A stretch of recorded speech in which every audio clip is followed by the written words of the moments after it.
Hello, welcome to the More Than Muscle podcast. How are we all doing, guys? You all alright? Yeah, buzzing. We got Diren Kartal, the big man, in the studio with us. No, how's it going, mate? I'm not big, man. Gas yourself. You're not big. Do you even gym, mate? That's the question. I don't know, bro. I should ask you the same question. I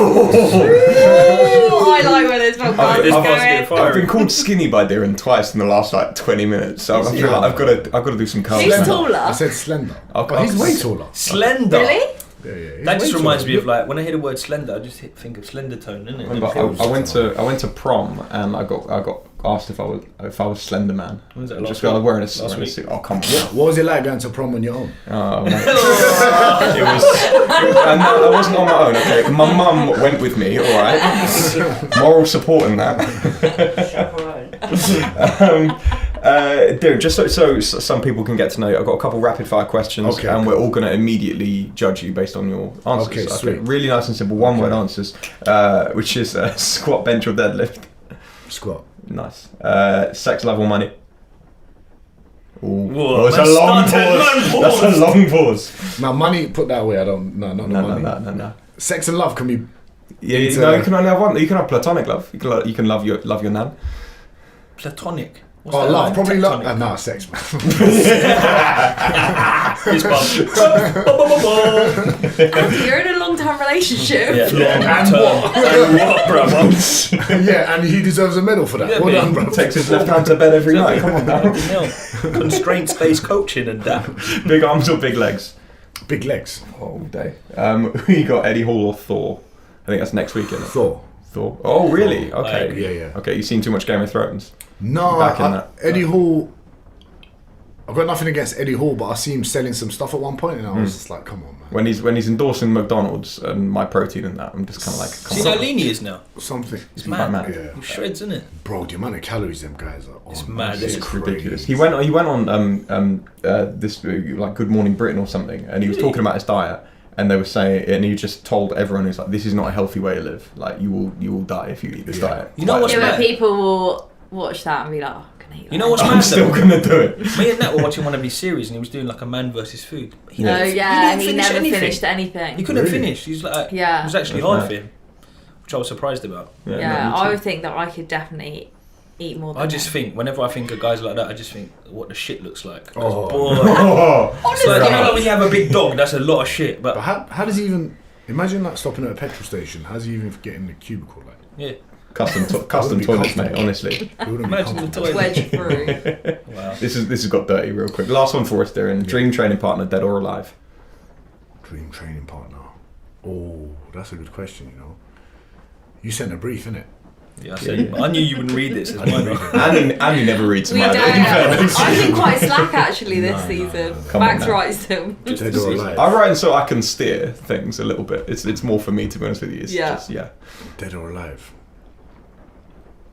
I'd love to train with. I'd love to see how fit Ronaldo is, bruv. Yeah. I'd just love to compare. I just knew you was going to say that. I'd love to know was I fit enough to make it? Bam, a minute, and then Yeah, I'd love to see how fit he was. I mean, he's not weighing that much. Like, I reckon you can push more than him. How much does something. Ronaldo weigh? I I don't definitely even push know. more than That's what I mean, exactly. 80 something for sure. Because of his He's height. slender. It's his height. That's fine. I'll take being a Ronaldo body type any day. You know what's mad though? If you look at him from the front or the back, you'd think he's massive because he's so aesthetic. But then when you see him side on, Slim Shady. yeah, proper. That's mad. Let's just get into main discussion. I don't know why I put this first, but just get deep real quick. Okay. Like, you know, taking an MJ quote. You know, you miss all the shots you don't take. I failed and tried over and over again. Yeah. What sort of like things have you had in your life, Darren, that you think maybe this didn't work out? Andy mentioned football to me, obviously at a stage. Those failures, how they sort of like shaped you. Yeah, and steered you to where you are now. Like failures. Yeah, like you know, things that don't work out, but you know, sometimes it's actually the stars aligning that those things don't work out. To be fair, there's loads. Like there's, exactly. Every day is kind of a bit of a chaos. Every day there's some level of failure, but I think the main thing, like doing what I'm doing today, was definitely football, 100%. Yeah, because you would have done the same. You literally put everything into it, thinking. Still am, bro. Yeah. Man's got a game tomorrow. I mean, Chelsea might sign both of you, I reckon. Yeah, the way they're going. But trying to be a pro athlete and forgetting all the other qualities that I did have. I still do. I completely forgot about all of that, and I was like, I want to be an athlete, and that's all I want to be. And the main focus I put into that, and the discipline and everything that I gained from that, although I failed, it helped me put that sort of mentality into what I do now. Because I failed so many times, say with football and a few other things, it made me not give a shit about failing. So it's almost nice when you fail, because it's all right now. You become numb to that emotion, and then when you become numb, you always just like take risks, and that's where like the fun is, I think. If you're afraid of it, then you're always going to fail, I think. Absolutely. Most people that don't achieve anything are afraid of that. So it's mad, because we were talking about this kind of question, and like last week we were discussing how personal trainers get into the industry, and it was always like, because they've achieved this, or they've done this show, or they've done this event. And I was like, I got into the industry because I just failed everything. Like everything I tried to achieve, I failed it, but then that got me to where I am. Yeah. And that's what I was like, I reckon that you got quite a big story on that as well, because it's like, it's not a failure, but it's that experience. But go on, sorry. No, I was just going to say, people get into it just because I think they enjoy it themselves, and they perceive everyone that they're going to be training enjoys it as much as they do, because they're in that luxury of a position to, not have, a mental illness or some kind of body dysmorphia, or be like in really bad shape or hurt or something. So I think that's an unhealthy way to get into it, versus if you fail at everything, then this is where you succeed. Then that's a telling sign that this is where you belong. But before, like, being a PT wasn't cool. As in, being PT was cool, but it wasn't cool like it is now. The idea of being a personal trainer, for most people, and why they get into it, is all for the wrong reasons, I think, which is why most of them actually fell at it. Whereas before, we kind of got into it quite naturally. Like, I got into it, I was playing football, I was going to Virgin Active to just train, and I saw Andy and Stephen, and I was like, fuck, I could do this. I could still play football and do this and do what they're doing. Because I actually loved it. I loved everything about the body. I was like, this is sick. Imagine like you transform your body from this to this. Like, this is fucking amazing. And then you see the impact it makes on people. So it kind of accidentally sort of like fell in love with it. But most people now are getting into the industry for all the wrong reasons. Straight up, just online PT, influencer, all of that shit. That's what's happening right now. And that's why I don't think there's any... You know what I love about coaches, that we were talking about this yesterday, it's like, like coaches that send programs, and you can tell that they don't even know how to use Excel, or like they haven't even put colours into their program, and like they don't care about any of that shit. All they care about is the actual coaching. And then these days it's like, they got an app, they got this thing going on their website, they got fucking colours on every Excel sheet, their logo, all the things that don't really matter. That don't actually matter. Don't matter. But it's what people put value into. I mean, that's another question. I think it's nothing I've had written down, but I was just thinking. I think there's the perception that PTs are dumb a lot of the time. It's just like, oh, you failed, oh, you did PE, you were good at PE. But then I think you tread the line really well, Diren, when it comes to making it like approachable to a lot of people, but then not so overwhelming. But how do you tread that line between, I've got to show that I'm intelligent and I know what I'm talking about, and also the fact that I'm not trying to sound like up myself and like I'm smarter than you. One thing that I do is I don't really give a fuck. I'm not trying to prove to people like, oh, I'm really intelligent. I don't think I'm that intelligent. I think I'm disciplined, and I think I know all the basic stuff. I think I know all the core stuff that can probably help people change their training, their life, anything, any of all the core values that I have that I can teach someone. I think if they put it to anything, I think they'll be successful with it, because I think every level of success has like similar core values, right?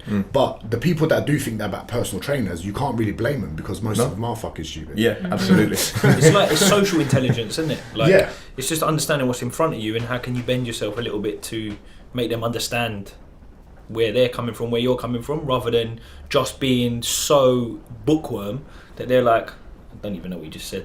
I think with anything though, it just takes time, and I think a personal trainer's typical time span of career is like 2 years, I think I read. So you kind of have to stick with it as much as you can, like you're saying, and fail. 90% I think drop off in the first 6 year. months. 6 months. There's statistics, 6 months. There you go. It's and mad. It's crazy, because like whenever you start a business, they say have 6 months of saving to start.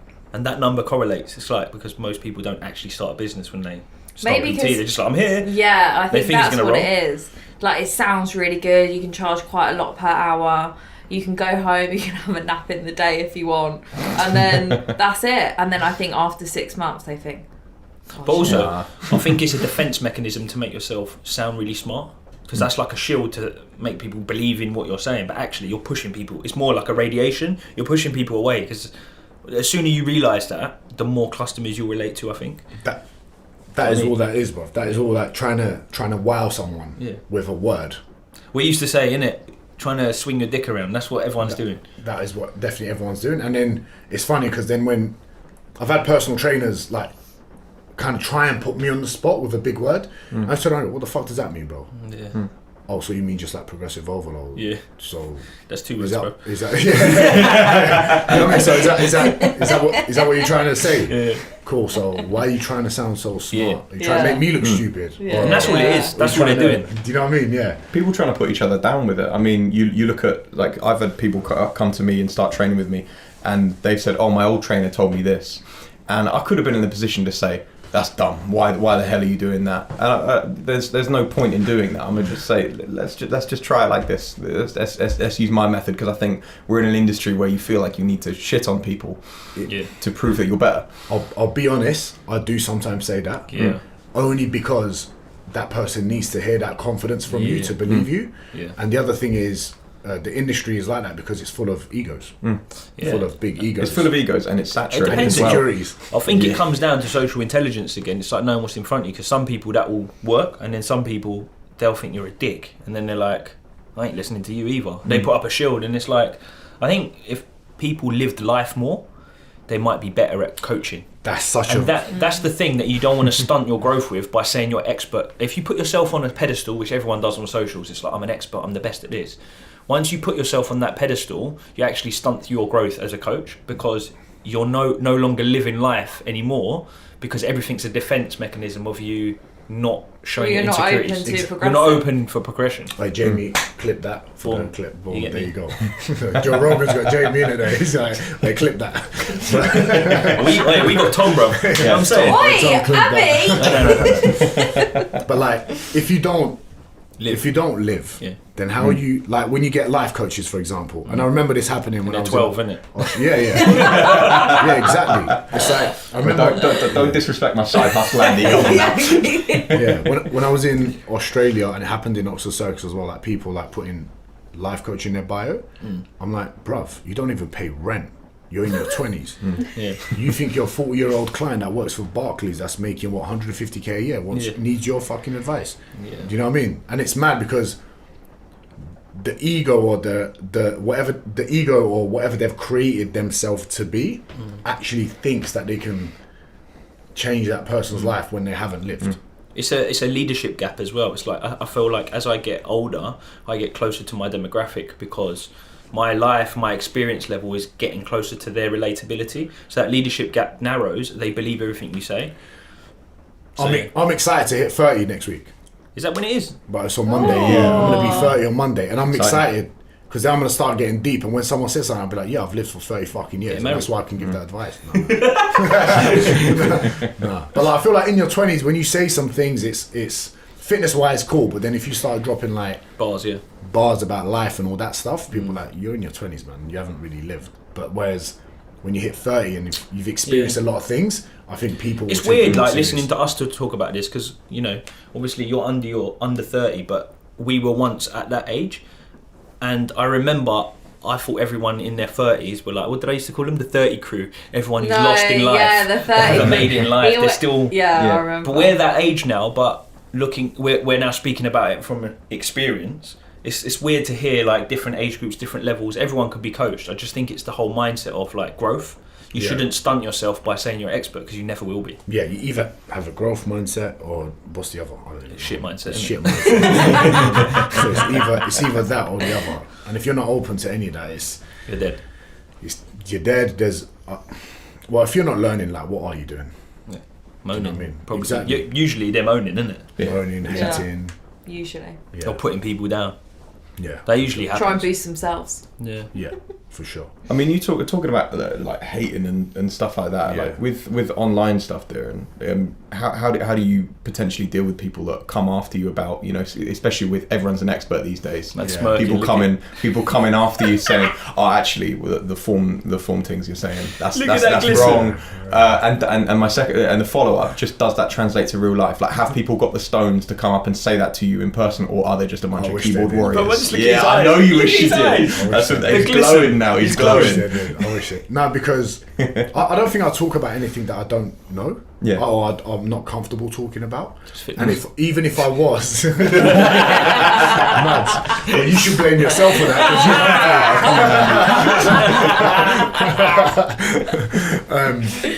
I don't think I'll talk about stuff I don't know.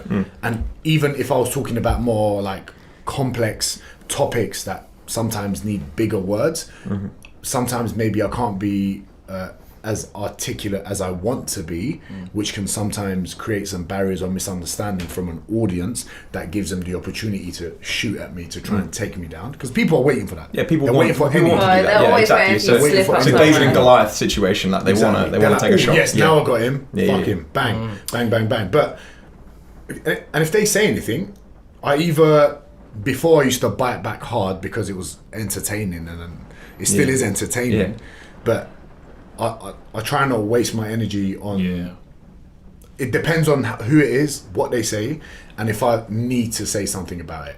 But when it comes to face, like born in Tottenham, school in East London, college in Hackney, Turkish Kurdish parents, you've got confrontation 24/7. So for me, that's not a problem. So if someone came up to me, if I've got a problem with someone, I'll go and tell it. I'll go and tell them. Not a problem at all. Whereas most people online will never, ever, ever do that to your face, because everyone face to face is nice to each other. Yeah. Everyone face to face, especially in the fitness industry. I find, you know, like when you were talking about articulating your stuff, it's like when you're talking to people that speak the same language as you. I don't mean language. I mean like the way you speak. Yeah. It's so easy to articulate what you're getting at.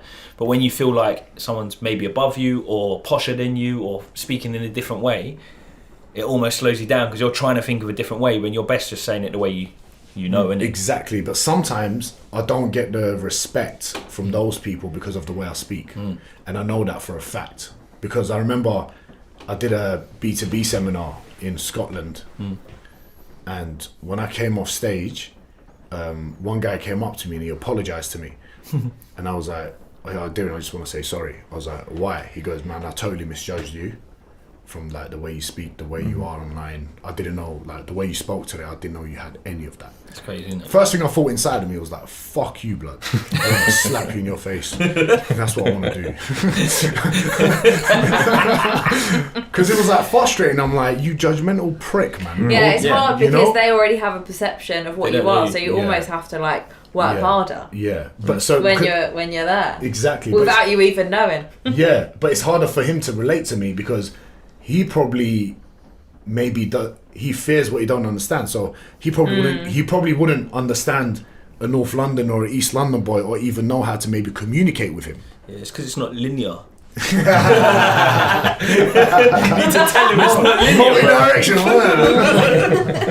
But like, I think that's why some people have that judgment. So when I'm making videos now, not that I'm changing the way I speak or anything like that, sometimes as I'm growing up, you tone that down naturally. Yeah, it just comes different, innit? It comes different. So then what I've realised is, as I've got older and as I've like calmed down a little bit, I think people they tend to pay a little bit more attention. Whereas the videos that I was making and me and Smith were making in 2017 and 18, like pretty fucking aggressive. like shit. That's what gets the engagement. Man. Yeah, like pretty fucking aggressive. And if it did that now, it'd be like, you're bullying.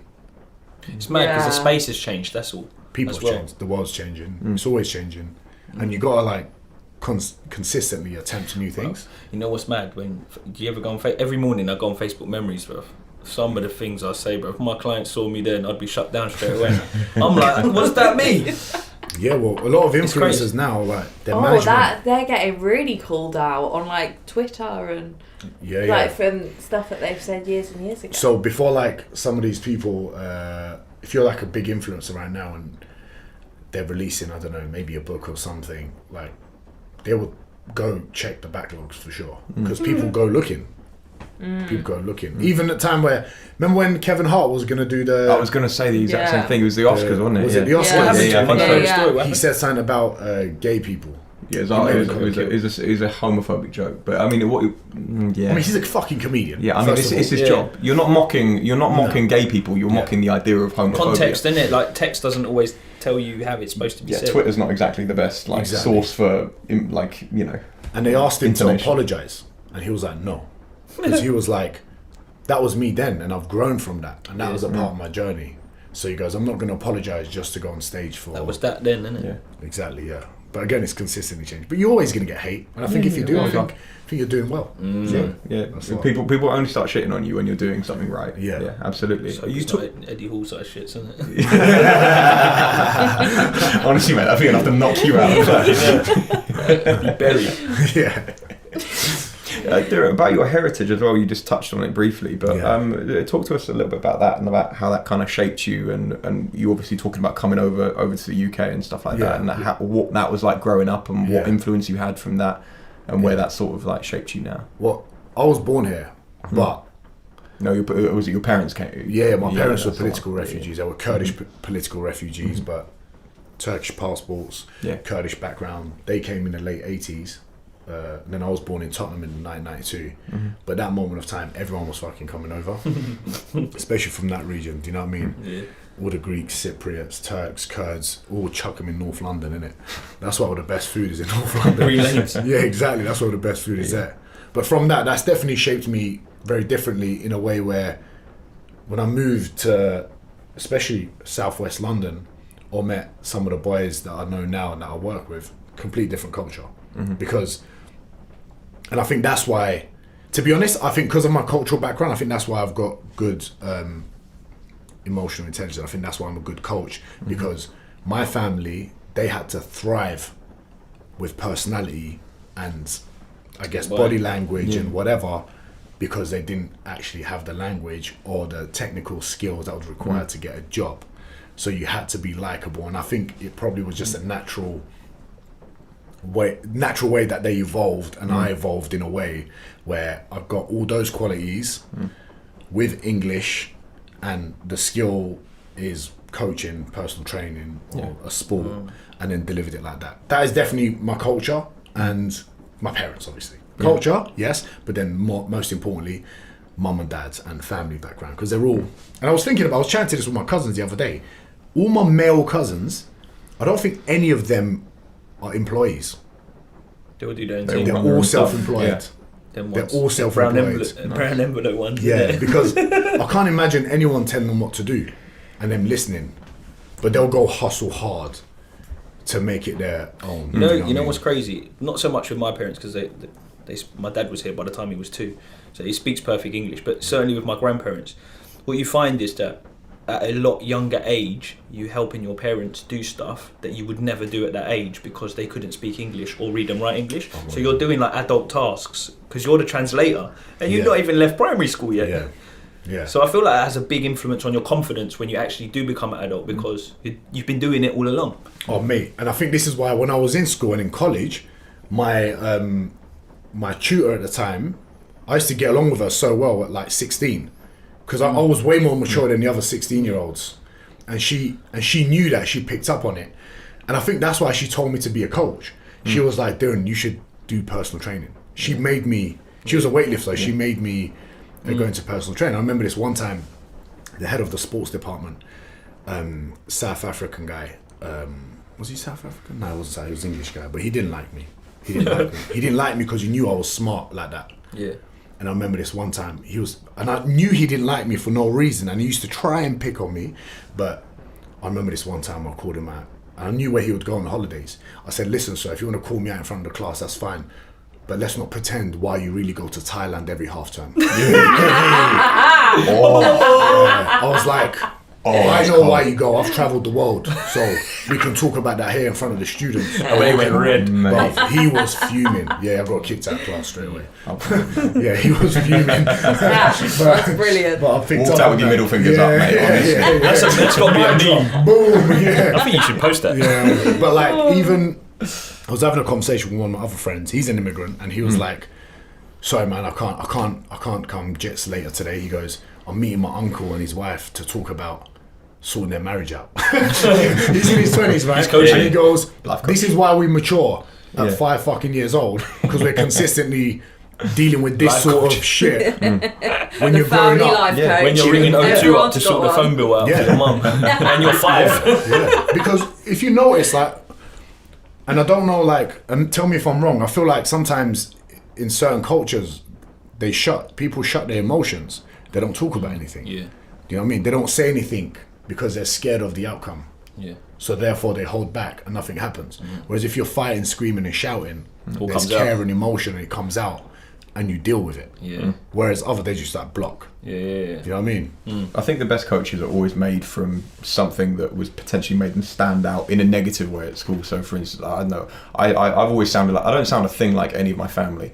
They joke that I'm they joke that I'm the milkman's, but it's like I come in, I sound a bit posh, I was skinny as a rake. This is like a young age, and the thing is, you then get unwanted attention at that point in your life, and then it makes you, like, for want of a better expression, grow a personality. Because you've got to be friendly, you've got to be people's friends, you've got to make them laugh, you've got to be that guy, so that you don't become a target, basically. And I think that's what probably makes great coaches, is people that have had to do that and have had to be so personable from a young age to stop that. There's no hiding places, especially if you're the new boy. 100%. That's why sport was like so great, right? I mean, the banter you get at football, the banter I've heard from rugby guys is way different though. Yeah, I don't. There is less egos in rugby. It's a smarter banter, I think. It's. I don't know what's basketball like, just for. It's different. I remember I've played on teams where I've been the only white guy in the changing room, I can imagine. which has been interesting. But I think it's similarly. It's more that you're probably less focused on the outside world, and you're so into the game and the culture and everything that surrounds that. It's not a whole lot. I think it's more like football, innit? Because it's more. I think it's more black culture. Yeah, 100%. It's like, oh, have you heard this new album? Have you seen they brought out this version of Jordan 6s or something? And that's the discussion. The discussion is around the sport, even if it's not about the sport. Well, I said black guy and said Jordan 6s. That's racist, man. Sorry, I just set you up there. This was live TV. Your career was. Honestly, I've already been cancelled. I've done a Kevin Hart, mate. I've done a Kevin Hart, straight up. But like, so there would be like, same as football, those sort of cultures, whereas compared to rugby, you might get sister jokes, but in football you won't. Yeah. You know what I mean? You know what I mean? It's different. Someone will say something about your sister, or rugby, they'll be racist. They'll be racist to you. Not racist, like, all my boys make Turkish jokes at me, but you know what? It comes from love. The cricket stuff came out recently, you know, at the professional level. Yeah. Oh yeah. You can imagine in cultures like that, it was very racist or like homophobic or whatever. Yeah, but I think, you know what, you get that everywhere. Your friends aren't nice to you. You're like your close friends. Yeah, I've got a really close mate of mine, South African. He gets like torched for that, just being like, oh, you're gonna fucking carjack me, are you? When I go pick him up and stuff. But you know it's real. But you know there's absolutely zero I'm offense. with all my friends. Yeah, exactly. If I'm nice to you, you're not my friend. Yeah, that's the thing, innit? You just know, innit? Or you're our clients.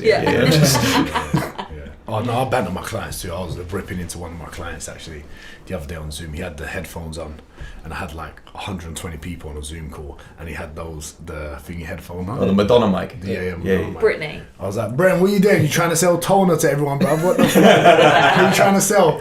You're on the Herbalife. Yeah, but you know what? And that's like a form of love to them, and that's like and then that opens them up to listening to you from like a coaching standpoint. Yeah, probably no one speaks to them like that at work. No, probably not.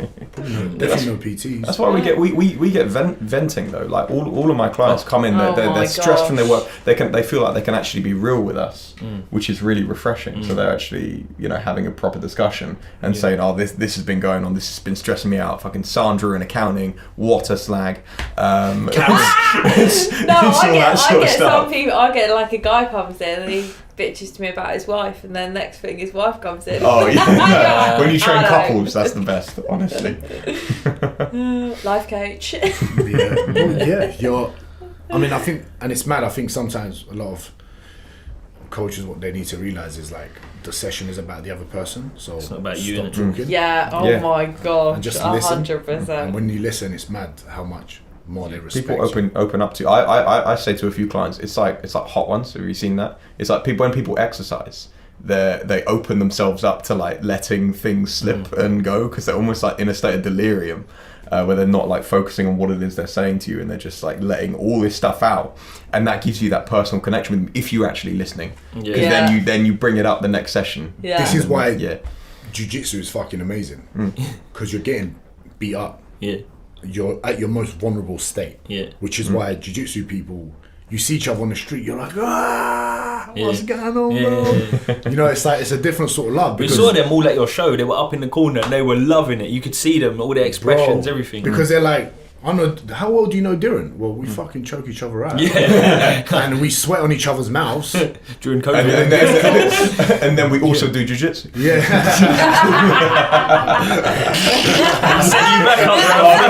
can see that. That was good. Yeah. So it's like, you build that relationship through that, and it's that's why it's so good, I guess. All right, you talking about jiu-jitsu? Let's get into a little game. Nat, do you wanna do it this week? What's that? Let's get ready to rumble. Let's get ready to rumble. a little thing we do each week there. So I'm just going to assign aside a random topic. You've got to argue why your one is better than everyone else's in the group.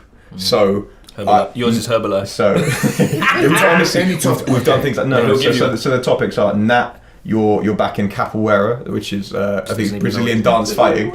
Andy, you're back in boxing. I am back in Krav Maga, and obviously Diren's back in BJJ. Okay, cool. Yeah. Right. I can't even. She doesn't even work out. I don't know what that is. Do your research, love. It's dance fighting. I sent you the brief, Nat. This is why the brief goes but out. that's always blurred out. It's not this week. This week it's not. Yeah, come on. You know she didn't look. So what form of capoeira do you like? Or do? Tell me why it's better. Yeah, tell me why it's better. Breakdancing. Nah, mate. I think Ballet? No, Krav Maga is Israeli special forces. So if I want to kill all three of you, like it's over. It's over. I saw that video you did with James and Paul. Was it the one like on the street? If you find someone that does jiu-jitsu, you put the mouth guard in, put the mat down. Yeah. Oh mate, honestly, like what's that doing? What jiu-jitsu in a scrap? In a scrap? Oh, mate. jiu-jitsu in a scrap. Yeah, oh man, come on now. If you think about, okay, there was I think it was one of the legends of the Gracie family. He said something about, he was speaking about like lions and like sharks or something like that, and he said like strikers are like lions, you know, they're animals, they're fighters, they're beasts and blah blah blah. But, you know, jiu-jitsu is like, you're a shark, bruv. So a lion is just in the water, it's just another meal. Whereas I need to get that quote properly, but I'm gonna find it. It's a sick quote. It's a sick quote. Go I didn't peek. But if you think about jiu-jitsu, or if you think about street fighting or anything like that, or any form of self-defense, is a lot of street fights end up on the floor. And if they end up on the floor, and if you know how to control someone, literally smother someone, and trap every limb, every joint. Someone that's never done jiu-jitsu, even compared to someone that's even had like a few months of jiu-jitsu, they've got no chance. It's over. They're dead. It's over. It reminds me, a mate of mine, there were two people scrapping, literally almost right outside Surrey police station, and my mate ended up having to sit on this guy, like knees on arms, to get him to stay still. Exactly. I'm just like, mate, if you need jiu-jitsu, like, oh man, jiu-jitsu it's over. It's over. And I remember, so Smith had Fiona Davis, who's a BJJ fighter, and they were talking about like women's self-defense, and she just straight up said, why would you teach self-defense to women when you can teach them how to fight? I mean, I was like, why would you defend yourself when you can attack is the best form of defense? And I was like, oh, that's sick. Are you back in boxing, Andy? I am, bruv, because at the end of the day, fucking Rocky Balboa, bruv, he's the Don. Italian stallion, that's it. He even killed Drago, bruv. You hear me? Again, mate, you're making references to a 12-year-old who would have obviously never seen Rocky. So have you not seen Rocky? No, of course I've seen Rocky. I was going to say, if you haven't seen Rocky, where have you got your motivation from? Honestly, every single workout. I'll just end you all on the dance floor. That's true. Yeah. Honestly, if it was I just Google mine. I don't even know what it is. If it was in an arcade with one of those little what's the steppy machines, like we're done. Yeah, exactly. I'll just knock you out. Give it a Google. Or one bang, innit? Done. No, mate. I see a wall. I use this little mic stand here. Bang. It's game over.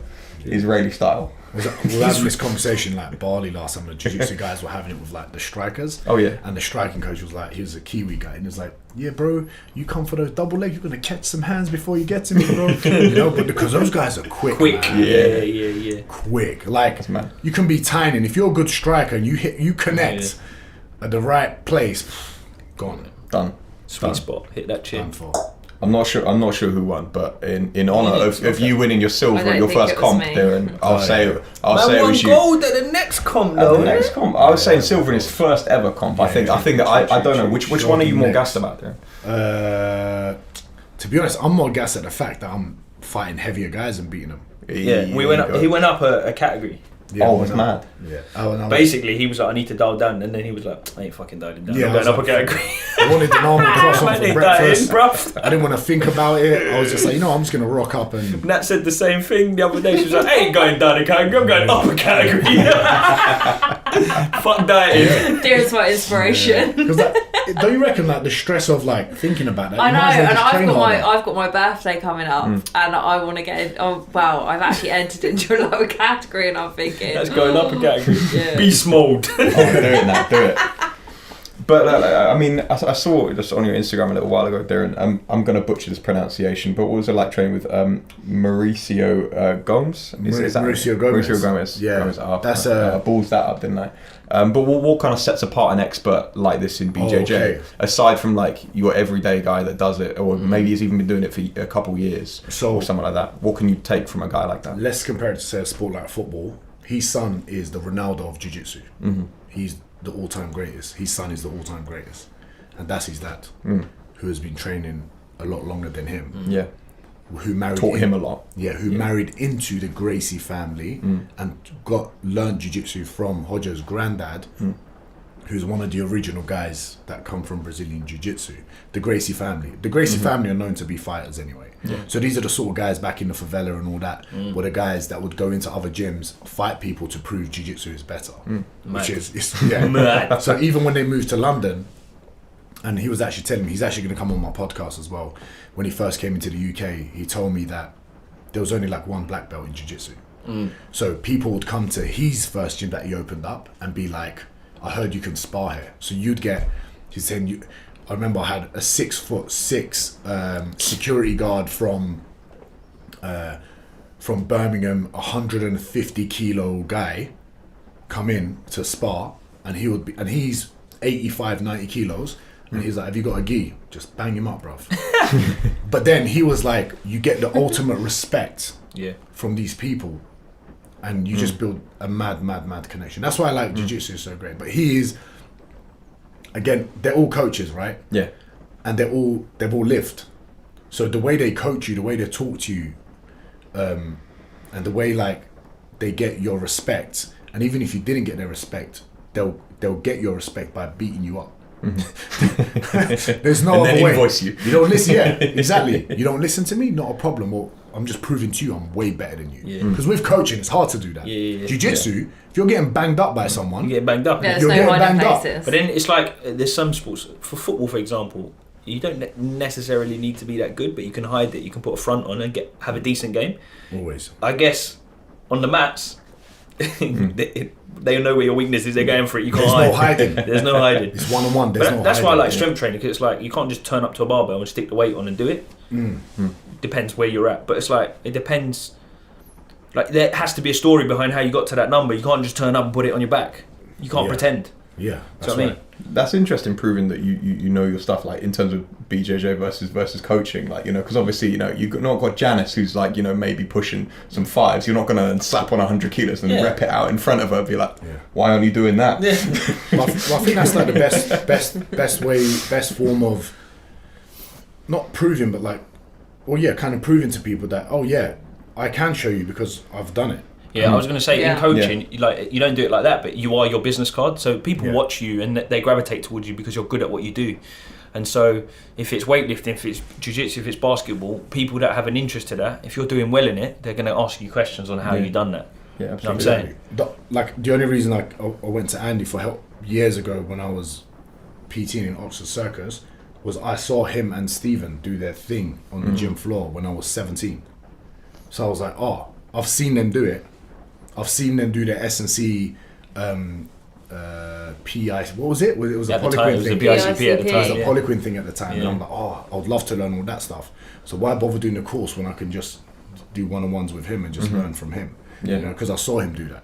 And it's the same now with like, you get business coaches these days going, I'm a business coach. Yeah, and then they've got no What business. do you mean, bruv? You've got no P's, bruv. They don't even run a business. You're telling me you run a big business. You're still taking the bus. Like, what's going on? Yeah, man. Like, not that there's anything wrong with taking the bus. But yeah, you know, I know what you're saying. But don't tell me you're running a big business and you want to sell me something when you're still using headphones with wires. Someone I know in Bali was like a business coach, and I ban her all the time, right? I give her shit all the time. Like, I know her well, so. And I was like, yo, listen, don't try and send me or don't try and tell your audience you're a business coach when you're holding up some £2 wire microphone like this. I'm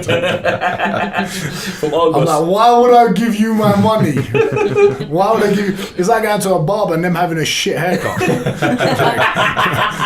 Do you know what I mean? It's like, why would you? I mean, while you're on that though, that just is an interesting one as a PT. Then, if I'm a little bit chunky, or you know, I've got a little bit of extra soft belly.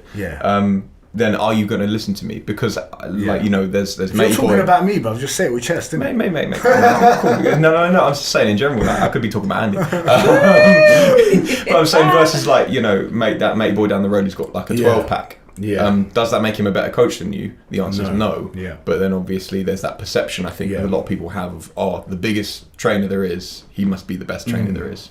I think with that is, I think when you look at someone, whether they have body fat or not, you can usually tell if they're fit or not. True. Right? Yeah. And even if, say, someone's got a bit of soft belly, their structure, you're like, right, he's got a posterior chain. He must. He must push the numbers. He must. You know, it must be all that linear training. Isn't it? I think at the end of the day, it comes down to how many results you produce and what they look like. There you go, Because if I'm 200 kilos with my gut hanging over my waistline, but I'm spitting out transformations every week, no one's going to give a fuck. It only matters when you've got no results. Yeah, but maybe back at one time, maybe they did have like that physique, or they did. You needed something at that time, and I still think you should, you know, be in shape.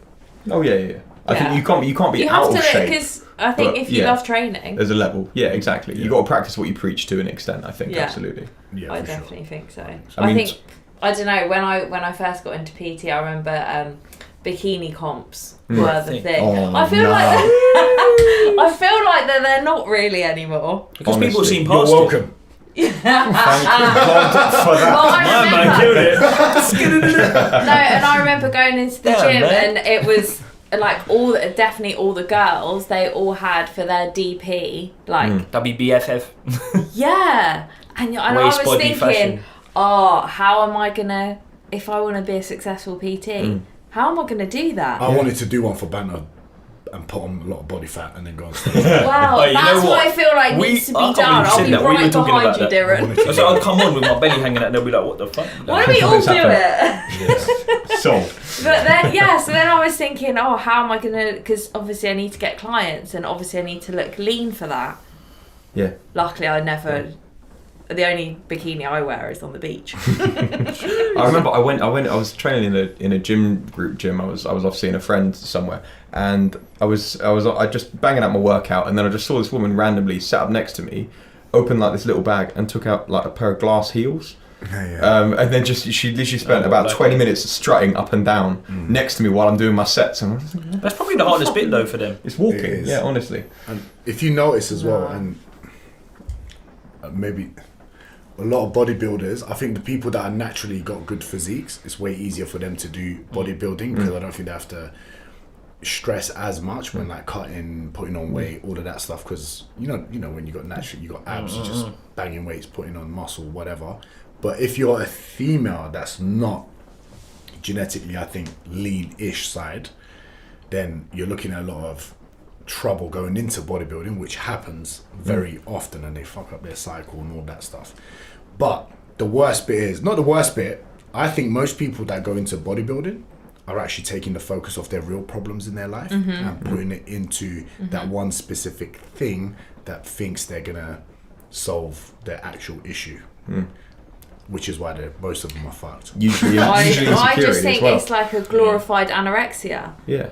Like you can't do it's that. not a sport, in my opinion. And then That's to why girls walk lose in their front, period. and then to walk in front of on a stage and like a load of grumpy 50-year-old men judge you on that. Sorry, love, you didn't win. The UKSCA, which is basically the Strength and Conditioning Association in the UK, they don't classify bodybuilding as a sport. And when I first went in, I had no results as like an S&C coach. I was like, yeah, but loads of transformations. They all just laughed at me. They were like, what the fuck? That ain't sport. I went to one of the shows. A girl I was dating was doing it for a bit when I first met her, right? And I went to one of these shows. I said, you know what? I'm gonna go check out this show, right? And I went there, and I was watching these lot, and I was going. First thing I thought was like, why the fuck am I here, bruv? Why am I here? That's the first thing I thought.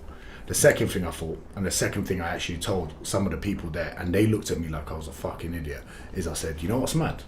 Most of these guys are fucking perverts.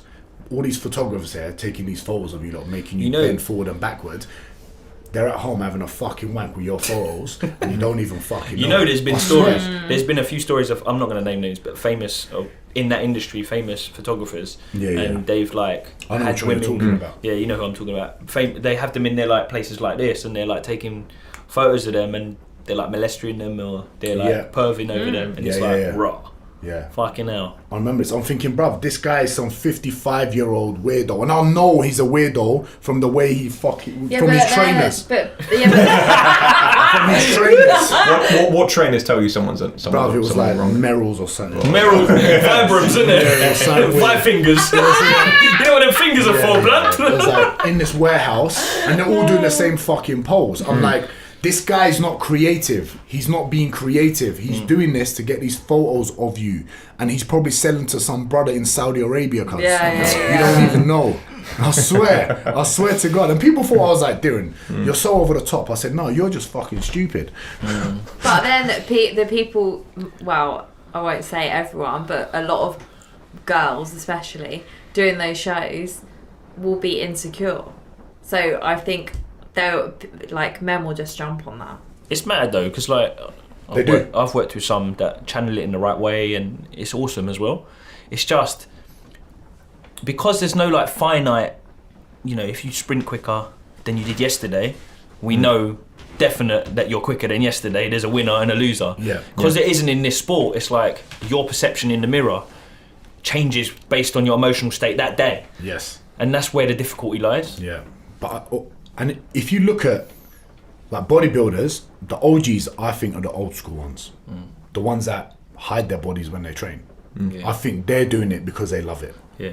I think majority of the people that do it now are doing it for likes. And the But it's all aesthetic. The other mad whole thing. They don't care how you It's train. got less aesthetic though. Honestly, like you look at some bodybuilders in the 80s and 90s, and they're doing it. The whole idea was to get as good looking as possible. Whereas now it's like, how big can I get? How veiny can I get? And Yeah, you but can it's see still how they nah. look. Yeah, But it's still just based on how you look. The mad thing is the fat loss phase is the easy bit, mentality wise, because like each week you turn up, it's a bit leaner, I can see a line, and like you're on it. The like recomp phase when you're trying to grow, such a subtle change, and you've got to stay motivated to do it, that they never actually commit to doing that. They're always on a fat loss phase, and it's like, you're not a bodybuilder, you're always on a fucking fat loss phase. And then what happens is, because they don't put on enough muscle, they don't have that solid base, they drop body fat, and then when they try going back to it, they don't. They think losing fat is the way to solve the problem. Then they look at those pictures and look at their normal state, and now they're like skinny fat, whatever you want to call it, I guess. And then they get depressed and look at the photos that they were doing. It's glorified yo-yo dieting. It's glorified yo-yo. And then they become a PT. Yeah. And then they give it to their clients. Honestly, this is the merry-go-round. Oh mate. That PDF, innit? That straight PDF. Welcome to the health and fitness industry. Mad things. Yeah, it is. I feel like we always say something depressing every Just go up episode. a category, You always say that now. Go up a category. Moral of the story. Always move up. Maintenance, innit? Maintenance But if calories. you want to bro. actually train, just hit up on the muscle. Talking about insecurities and stuff, and just challenging mental stuff you can have. How important is it that you surround yourself with a good social network, and like, who are the people you'd say in your life that are like most important to like keep you level, keep you linear, keep you and just make sure that you've got that right mentality. You know, you're not floating off. You know, they keep you grounded. If I'm being honest, I don't think I'll ever, and I think that's only because my mum and dad, I think, raised me really well. To keep me, and I saw them. Like, I remember my mum and dad I remember my mum just having £5 in her pocket. I remember all of that. I remember all those struggles, and I remember all of that being in like North London, East London. I saw all of that, and I think doing what I'm doing now and the stuff that I can do now, like, I appreciate those luxuries so much that it's hard for me to even go to that level, because one, I guess, the people. Let me cut this short. My mum and dad they've kept me grounded from early on, that I don't think I've even got to that phase where I can just take off like that. So it's them, my parents, my family.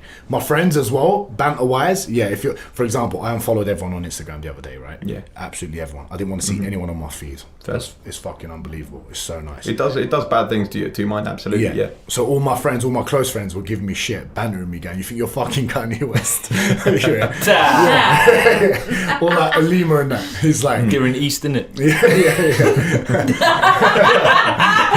Diren Yay. But like, give me banter. And that's another level of grounding that you're consistently getting. But I think from the upbringing, I think if you're raised properly, then I don't think you'll ever have that trouble of kind of shooting away. Keep in mind, I still to this day haven't really done anything fucking amazing, other than the fact I've got 200,000 followers. Mad. Do you know what I mean? But I think it comes down to the fact that when your mum and dad had £5 in their purse, that was still split and gave to you. Yes. They had fuck all, but they still gave you £2.50 out of that. Yes. And it's like, that's the grounding. It's like, even when you got 250,000 followers or 250k in your bank, you're still gonna split it. Yeah, it keeps you grounded, because it's all about giving. Yeah, 100%. I think like giving for me is like, I love it, man. I think it makes me happy. You know, I'm not gonna lie. When people like, oh, you do it to help people. No, it makes me fucking feel good. That's why I do it. It helps people, but it makes me feel good. So that's why I like, you know. And I think there's like a sense of give to receive, innit? Like, yeah, but it's not even for that. I think, I don't know. As a man, I kind of like to provide, bruv. I want to be able to provide for all my close family, friends, whatever. And I've kind of been raised around that as well. So it feels like a natural kind of thing to me. Maybe it's a very Turkish thing, I don't know. But I remember, you lot just still, bruv, you don't give anything. Coming from the Greek, innit? That's why I was like confused when I would chat to some people and like they're sitting there at a meal with their family and they're splitting the bill, and I was like, what the fuck are you lot doing, bro? No, I was like, let me pay for it, because this is embarrassing. And the calculators come out, it's like, I had one Coke. I'm like, bro, just give it up, done. I can't deal with any of that. I had 2 Cokes. I've got some friends like that. Like, fuck's sake, man. That's like about 50p. That's like when we always buy the coffees for Max. We? Hold on. We, you know. Hang on. Was it whose discount got that? Whose discount got that? We, you know. It's that clout I've got in Guildford, mate. Honestly, that's the reason you pay £1 a coffee in Guildford, and it's your boy. Hear that? Red Cup Costa every time. What kind of Costa cups at come on now. Nah. I bought these guys coffee. I've got an espresso machine and stuff at home, but I don't have any keep cups, so I bought them in like random biscuit tins. Sitting there drinking that. It's a giant biscuit tin. Killing it. It was looking exactly. The coffee's good. That's all that counts, isn't it? Is it coffee corn yet? What? Is it coffee corn yet? Nah, not yet. I've just got a few bits to chat about. I was actually going to drop you in it because when we had Big Ali on. Big. I'll use inverted commas. That's just his Instagram name. I'll use inverted commas for the YouTube on this.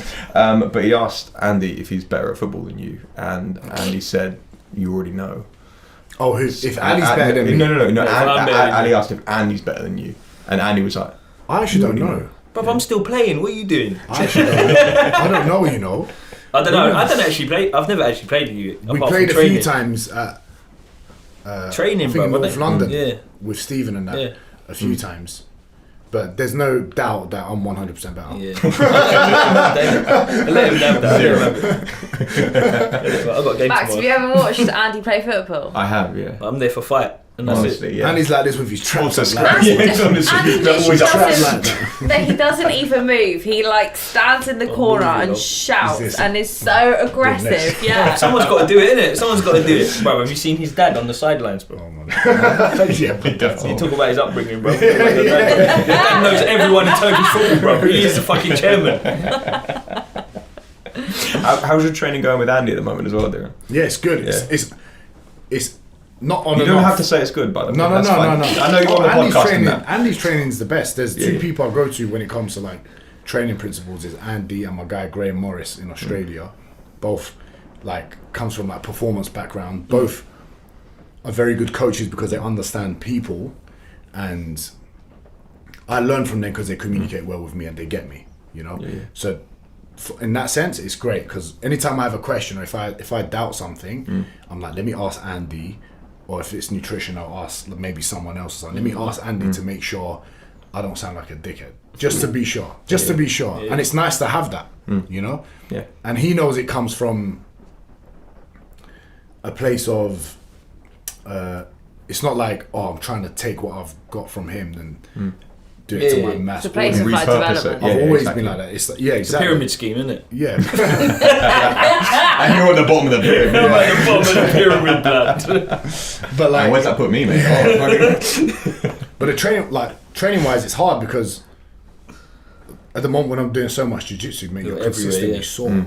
You're so sore like all the time. It's hard He's to like, bang weights what shall hard. I do for jiu-jitsu? I'm like, go jiu-jitsu. That's your plan. That's always the way. If you want to get better at sport, do the sport. Yeah, yeah. Keep doing it. Flat out, yeah, exactly. But what I've realised with jits is though I see a lot of black belts and injuries keep popping up. So need to keep banging that resistance training. Yeah. We should minimise. I reckon a lot of them just overtrain rather than they don't. It's too much. They don't understand That's a when to fair scale point. back. That is a fair point. Overtraining, under recovering. They don't measure anything. It's Not just overtraining. They're just under Fatigue, recovering. innit? Fatigue. fatigue, and it's too linear, bro. They need a little bit Too more linear. like undulated. Yeah. Well, speaking about training, let's go bang it out. We're going to do a session now. But thank you guys all so much for listening to this episode of the pod. Plugs, Diren. Anything you got? You wanna shout out to the people? Yeah, guys, if you're listening, More Than Muscle is a sick business. Hey, my guy. And he's a great trainer. And these two lovely people, we've got Nat and Max, are great trainers. Max to be a great trainer. Why said it for man, blood? No, but it's nice. Thank you guys for having me on. I appreciate it. It was fun. It was fun chatting to you guys. Appreciate you, man. Thanks And, for coming. Thanks so much. Where do I send the invoice for this? Oh, Hey. Andy. Send it to Tom. I'll stick it in the junk. Give me that chicken, innit? Tofu things. Diren loves it. Tofu things. I'll wash the dishes with that. Oh, innit? That is That's like the sponge, innit? That's like the sponge. Find that on the side of my bath. That was good weight on that. That was fun.